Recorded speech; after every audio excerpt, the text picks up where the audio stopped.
Hello and welcome back to Indus News. Now, the US Congress has raised concern over India's continuing restrictions in occupied Kashmir. In a meeting of the US Congress Foreign Affairs Subcommittee, Assistant Secretary of State Alice Wells calls for Kashmiris' rights to be respected.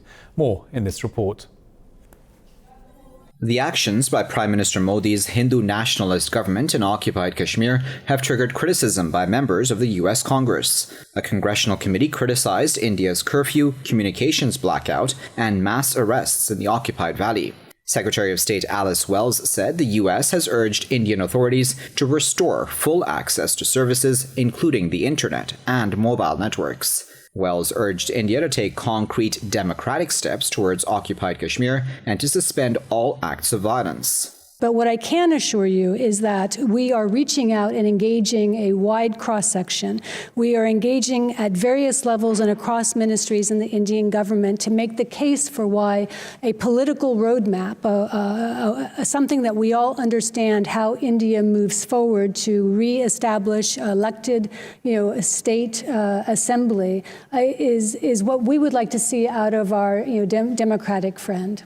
The Assistant Secretary of State said Kashmiris have a right to live in dignity and participate fully in society and governance. Wells said the U.S. wants to work with both Pakistan and India to pacify international escalation. Indian government assesses Kashmir to be an internal problem, but obviously it's a problem that has external consequences that are meaningful, and including the deterioration in relations between India and Pakistan. And we take very seriously the escalation in rhetoric and tensions between two nuclear armed countries. The committee also renewed U.S. President Donald Trump's offer to mediate the Kashmir issue if both Pakistan and India agree. Wells stressed on the importance of a political roadmap in negotiating Kashmiri's future. US politician Ilhan Omar says India's Prime Minister Narendra Modi is a threat to the world's shared democratic values. Speaking at a session of the US Foreign Affairs Subcommittee, she criticized India's curfew and communications blackout in occupied Kashmir. Voicing alarm over the crisis brewing in the Indian state of Assam, she said the exclusions of Muslims will create a Rohingya type of crisis. The Democratic lawmaker said it's high time to question Indian Prime Minister Narendra Modi's beliefs and values. Well, the Russian military police have arrived in the northern Syrian town of Kobani to facilitate the withdrawal of Kurdish forces from the safe zone. More in this report. Russia has sent troops a day after agreeing on a deal with Turkey to clear the area of Kurdish fighters in 6 days. Meanwhile, NATO chief Jens Stoltenberg says the ceasefire between Turkey and the Kurds offers a chance for a political solution in northern Syria. The first requirement for having a political solution is to stop the violence, is to stop the fighting. And what we have seen is at least some significant reduction in violence and fighting. Earlier, Turkey said there is no need for a new operation in northeastern Syria at this stage. In a statement, the Defense Ministry said it would continue to monitor the situation along the Turkish border with Syria. Well, Iraq's Prime Minister Abdul Mahdi says his government is taking legal measures over the entry of US troops from Syria. After a meeting with US Defense Secretary Mark Esper in Baghdad, Mahdi said US troops moving into Iraq are not allowed to remain in the country. He asked the international community and United Nations to play their role in the matter. Before the meeting, Esper said US troops withdrawing from Syria will go to western Iraq to fight ISIS. The US has over 5,000 troops based in Iraq as part of an international coalition to fight ISIS. Now, thousands of Syrian Kurds are trying to flee across the border into Iraq, but most are now stuck in a border town, struggling to find adequate support and resources. More in this report. According to the UN, thousands are affected by the offensive, but only around 176,000 Syrian Kurds have made it to Iraq. The figure also includes some 80,000 children, who now face their future in bleak makeshift settlements. The rest are still stuck mostly in Kurdish-run Syrian towns like Hasaka. Our houses are still destroyed. People are still displaced. People don't have money, so many people left for other countries. Some live in a back classroom around 80 kilometers away from their hometown Ras Al Ain, stuck in another town in northeastern Syria. This town is run by Kurdish officials autonomously for years, scrambling to cope with an influx of displaced people. These refugees are skeptical about the future of northeastern region because of distrust with the leaders. The ceasefire is a mere game. The scheme is more than this. It targets all Syria, especially the Kurdish province of Al Jazeera. We're not optimistic. The international powers have concealed things at the expense of people. And this is obvious to the Syrian people who will pay the price. Turkey launched its Operation Peace Spring against Syrian Kurds after President Donald Trump announced withdrawal of troops from the region. However, a deal has now been struck between Turkey and Russia, which allows both countries to conduct joint patrols on the border. Now, as the war in Afghanistan continues, the Taliban say China has invited them to attend a new round of intra-Afghan peace talks in Beijing next week. Taliban spokesman Sohail Shaheen said China's envoy to Afghanistan, Deng Xijun, extended the invitation in a meeting with the group's leaders in Doha. He said the talks are planned for the 28th and 29th of October. China is hosting talks among Afghanistan's rival factions as part of efforts to end years of war. After negotiations between the Taliban and the United States on the withdrawal of US troops broke down. Last month, a Taliban delegation visited Beijing for talks with government officials. In Brussels, US Special Representative Zalmay Khalilzad met EU and UN officials to try to find a negotiated settlement in Afghanistan. In a joint statement after the meeting, they called for an immediate ceasefire in Afghanistan. Meanwhile, a four-party meeting on the Afghan peace process is scheduled in Moscow in the coming days. Pakistan, China, Russia and the US will participate in the talks. Pakistan's Foreign Office spokesman Mohammed Faisal said Islamabad will continue to facilitate peace in Afghanistan. He said Pakistan's role should be credited for creating international meetings for a peaceful resolution in Afghanistan. Saudi Arabia's King Salman bin Abdul Aziz has hailed Pakistan's Prime Minister Imran Khan's efforts for regional peace. The king briefed the Saudi cabinet on his meeting with Prime Minister Khan last week. Khan visited Riyadh and Tehran to diffuse tensions between Iran and Saudi Arabia. Khan's shuttle diplomacy was received well in both capitals. Iran's President Hassan Rouhani also welcomed Islamabad's proposals for regional peace and stability. British police find 39 dead bodies in a container at an industrial estate in East London. Police have arrested the truck driver on suspicion of murder. Home Secretary Priti Patel has expressed shock over the incident. Police say the truck was believed to have come from Bulgaria and entered Britain through Wales 3 days ago.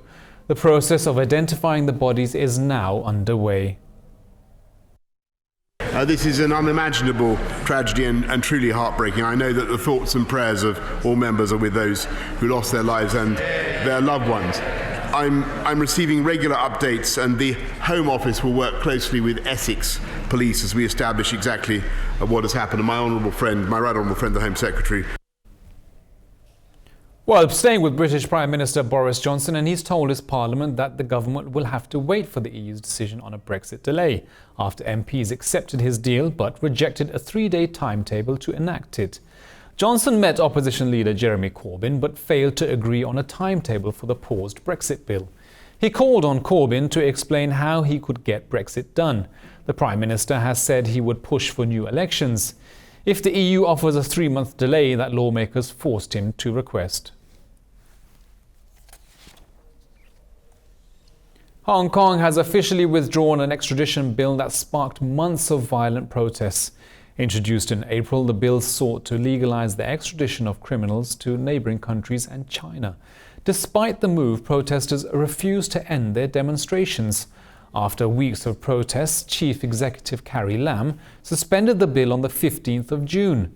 The protesters demand an independent inquiry into the police's handling of protesters. Well, we'll be back with more news from around the world right after this short break.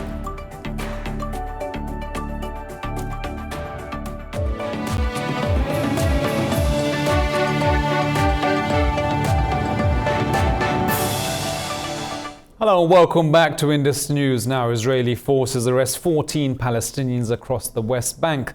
In a statement, the Palestinian Prisoner Society said Israeli police rounded up 8 Palestinians from East Jerusalem. 4 others were detained during multiple military raids across the southern West Bank district of Bethlehem. Israeli forces also conducted raids in Ramallah city. Nearly 6,000 Palestinians, including women and children, are currently jailed in Israel without any charge. In Lebanon, security forces are struggling to open roads blocked by demonstrators as protests against the country's ruling elite enter their 7th day. Hundreds of thousands of protesters are demanding the government's resignation over the country's poor economic condition. The government announced an economic reforms package earlier this week to try to calm the protesters.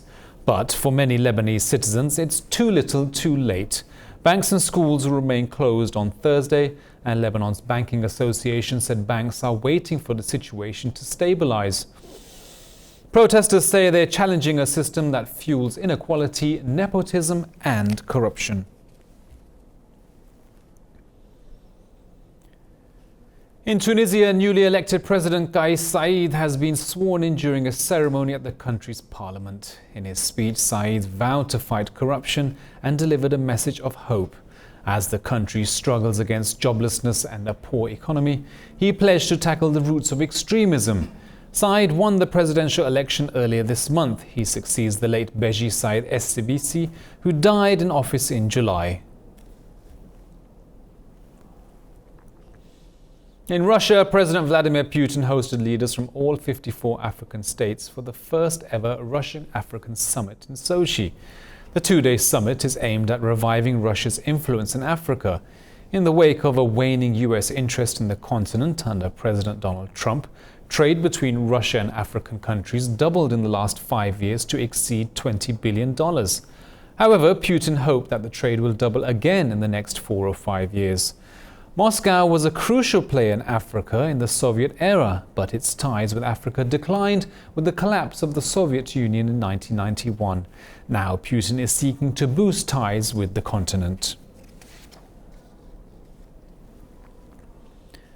Now in other news, shrimp farming is thriving in Venezuela, where 6.8 million people are suffering from malnutrition. But the shellfish isn't destined for the plates of local citizens. Most of it's headed for Europe and Asia with the blessing of President Nicolas Maduro. Venezuelan President Nicolas Maduro has lauded food exports on national television, trying to use them to stabilize the country's crisis-stricken economy. The Maduro administration has loosened export restrictions on food items. If we don't export, it is impossible to survive. It is a call on your conscience. We should go hand in hand, very closely hand in hand with state institutions and our industries. Alone or individually, it would be very difficult to be successful. In addition to seafood, Venezuela is also exporting cheese, avocados, and cereal. But foreign sales remain too small to boost the country's ailing economy. Most companies are billing less than $1 million a year for their exports. This has only made things worse for Venezuela's long-suffering citizens. Personally, I get very depressed when I have to go out and buy, because before my life was completely different. When I see this, I think that it is unattainable. Everything is beyond our reach. President Nicolas Maduro's enthusiasm for food exports follows U.S. sanctions on Venezuela's petroleum sales. Compared to 5 years ago, the daily calories consumed by the average Venezuelan have fallen by 56% to only 1,600 calories. In the Philippines, Vice President Maria Robredo says President Rodrigo Duterte should halt his war against drugs. Robredo urged the president to allow the United Nations to investigate their anti-narcotics operation. More in this report. In an interview, Robredo said the deadly campaign put a dent on the country's image. She said thousands of people have been killed in the operation, but there is no evidence of a decline in the supply or use of narcotics. The way we are approaching the drug war, 3 years has shown us that it has not been effective.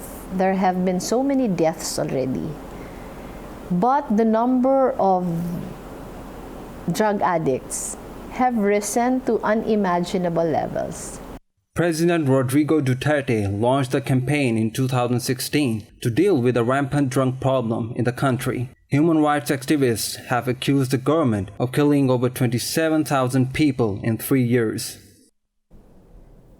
Portugal's two biggest pulp and paper firms are helping civil protection units fight wildfires in the country. At least 250 private firefighters protect 150,000 hectares of eucalyptus trees in a country regularly hit by deadly wildfires. More in this report. Former volunteer firefighter Pedro Simoes is training a team of Portuguese paper industry employees. Their task? To defend the eucalyptus plantations owned by private paper companies. Eucalyptus is Portugal's green gold. It represents 4.6% of exports, with an annual turnover of 2.7 billion euros. The paper industry is the country's largest owner of forest land and is regularly accused of proliferating the species which is prone to fueling forest fires.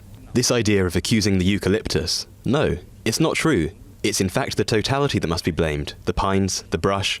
The Portuguese forest has been abandoned in recent decades. That is what led to the big fires. In 2017, the country was hit by the most devastating forest fires in its history. Over 100 people were killed and 500,000 hectares were burned. Privately hired firefighters say the lack of maintenance of trees on public land creates more work for them. 90% of our work is done outside of our plantations. The ideal scenario is to fight the fire outside of our properties. If fire arrives here, as we maintain our forests, it does not progress in the same way, and extinguishing the fire becomes easier. Eucalyptus makes up 26% of the national Portuguese forest. The government has passed a law capping it at this level. To balance out the flora, experts say more oak, chestnut, and other fire-resistant trees should be planted. Well, we'll be back with news from the world of business and sports right after this short break.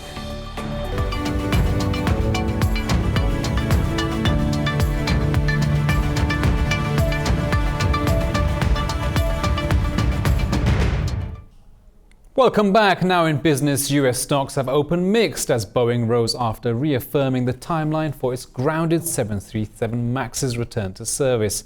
Caterpillar and Texas Instruments shares fell on weak forecasts. Boeing is profitable again, but the 737 MAX crisis is still a major problem for the company's financial results. The aircraft maker bounced back from losses in the previous quarter. The Dow Jones Industrial Average gained points as trading began. The S&P 500 and Nasdaq Composite Index dropped at the opening bell. European stock markets are trading mixed amid further uncertainty about Brexit. Nearly all Asia indices also closed down in the absence of positive developments. The CAC 40 index in Paris is leading losses, down about 0.5%. Frankfurt's DAX is flat, while London's FTSE 100 is nearly 5.9%. Tracking overnight losses on Wall Street, most Asian stock markets have closed lower. Leading indices in Shanghai and Seoul lost nearly 0.5%. Hong Kong's Hang Seng Index dropped 1%. Bucking the trend, Tokyo's Nikkei 225 gained index of 1%.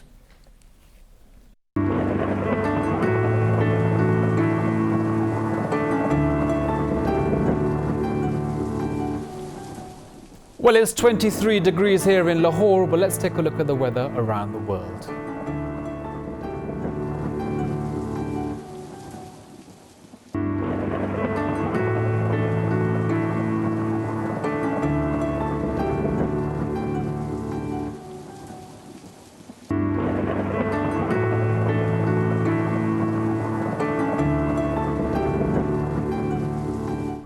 Well, that's all from me and the team here in Lahore, but for updates on all of our stories, you can follow us on social media at indus.news. Thank you for watching and bye-bye.